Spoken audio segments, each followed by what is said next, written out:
5 star cloud kitchen. ఈ దారిలోకి మేము వచ్చాం. పూర్తి వివరాలకు చదవండి రేపటి సాక్షి హైదరాబాద్ ఎడిషన్. యురేనియం తవ్వకాలపై ప్రజల ఆందోళనలు కూటమి ప్రభుత్వం తలొగ్గింది. కప్పట్రాలలో యురేనియం తవ్వకాలు ఆపాలని సీఎం చంద్రబాబు ఆదేశించారు.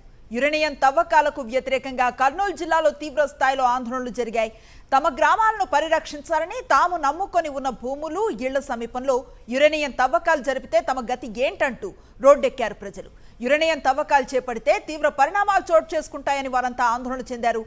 వీరికి వైఎస్ఆర్సీపీ అండగా నిలిచింది, వారి తరపున పోరాటం చేసింది. దీంతో దిగివచ్చిన ప్రభుత్వం యురేనియం లభ్యత పరిశోధన కోసం బోర్ల తవ్వకాల ప్రక్రియను ఆపేయాలని నిర్ణయించింది. కప్పట్రాల రిజర్వ్ ఫారెస్ట్ లో యురేనియం బోర్ల తవ్వకాలు నిలిపివేస్తున్నట్లుగా జిల్లా కలెక్టర్ ప్రకటించారు. ప్రభుత్వం వెనక్కి తగ్గటం ద్వారా ప్రజల తరపున వైఎస్ఆర్సీపీ పోరాడి గెలిచినట్లయింది. మరింత సమాచారం అందిస్తారు మా కరెస్పాండెంట్ లోకేష్. అనుశ్రీ, ఏదైతే కపట్రాల రిజర్వ్ ఫారెస్ట్ లో యొక్క యురేనియం సంబంధించి తవ్వకాలు జరిపేందుకు కేంద్రం అనుమతులు ఇచ్చింది. ఈ నేపథ్యంలో అక్కడ తవ్వకాలకు సిద్ధమైన పరిస్థితి. ఈ నేపథ్యంలో మొదటి నుండి అక్కడున్న స్థానిక ప్రజలతో పాటు వైఎస్ఆర్ కాంగ్రెస్ పార్టీ కూడా ఆ యొక్క తవ్వకాలను వ్యతిరేకిస్తూ పెద్ద ఎత్తున ఆందోళన చేశారు. ఈ నేపథ్యంలోనే రాష్ట్ర ప్రభుత్వం యొక్క ఆందోళనలకు తలొగ్గి ఈ రోజు ఒక యురేనియం తవ్వకాలపై ఒక ప్రకటన చేయడం జరిగింది. ఈ యొక్క ప్రాంతంలో ఎటువంటి తవ్వకాలు జరపకూడదంటూ ముఖ్యమంత్రి చంద్రబాబు ఆదేశాలు ఇచ్చారు. ఈ నేపథ్యంలో అధికారులు కూడా స్పష్టంగా చెప్పడం జరిగింది. ఏదైతే యురేనియం లభ్యత పరిశోధన కోసం బోర్ల తవ్వకాల ప్రక్రియను నిలిపివేయాలంటూ ఆదేశాలు ఇవ్వడం జరిగింది. ఈ యొక్క ప్రజలు ఎవరైతే ఇక్కడ వ్యతిరేకిస్తున్నారో ఆ ప్రజలు కూడా ఈ యొక్క మద్దతు, వైఎస్ఆర్ కాంగ్రెస్ పార్టీ మద్దతు తెలపడంపై కూడా హర్షం వ్యక్తం చేసిన పరిస్థితి కనపడుతుంది.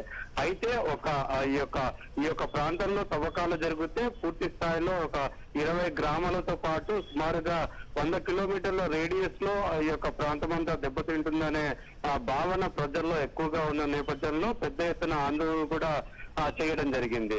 ఆ యొక్క రాష్ట్ర ప్రభుత్వం ఈ యొక్క ప్రకటనతో ఇక్కడ ఉన్న స్థానిక ప్రజలు సంతోషంగా ఉన్నారంటే కాదని చెప్పవచ్చు. ఎందుకంటే ఈ యొక్క ప్రక్రియ జరగడానికి పూర్తి స్థాయిలో కేంద్ర ప్రభుత్వమే అనుమతినిచ్చింది కాబట్టి కేంద్ర ప్రభుత్వము కలగ చేసుకొని పూర్తి స్థాయిలో ఇక్కడ తవ్వకాలు ఎటువంటి పరిశోధనలు కానీ ఎటువంటి తవ్వకాలు కానీ జరగవంటూ అనుమతులు ఇచ్చిన కేంద్ర ప్రభుత్వం చెప్తే తప్ప, ఇక్కడ రద్దు చేస్తున్నట్టు ప్రకటన చేస్తే తప్ప తాము నమ్మము అంటూ ఇక్కడ ఉన్న స్థానిక ప్రజలు చెప్తున్న పరిస్థితి అయితే కనపడుతుంది. మొత్తం మీద చూసుకున్నట్లయితే రాష్ట్ర ప్రభుత్వం అయితే ప్రజల యొక్క వ్యతిరేక ఆందోళనల వల్లనే తొలగినది కూడా చెప్పవచ్చు. ఇది పూర్తి స్థాయిలో వైఎస్ఆర్ కాంగ్రెస్ పార్టీ విజయం కూడా చెప్పవచ్చు. ఎందుకంటే స్థానిక ఎమ్మెల్యేతో పాటు వైఎస్ఆర్ కాంగ్రెస్ పార్టీ నాయకులు కూడా ఈ యొక్క ప్రజలకు అండగా నిలబడి పోరాటం చేసిన పరిస్థితి అయితే కనపడుతుంది.